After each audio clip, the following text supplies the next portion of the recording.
ತಿರುಗಿಸಿ ಹಾಗೆಯೇ ಬಿಟ್ಟರು.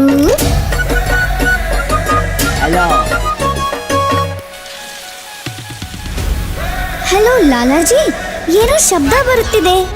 ಏನಾದ್ರೂ ಸುರಿತಿದ್ಯಾ? ನೀರು ಹಾಗೆ ಸುರಿಯಿತು, ಸುಮ್ಮನೆ ಹರಿಯಿತು ನೀರು.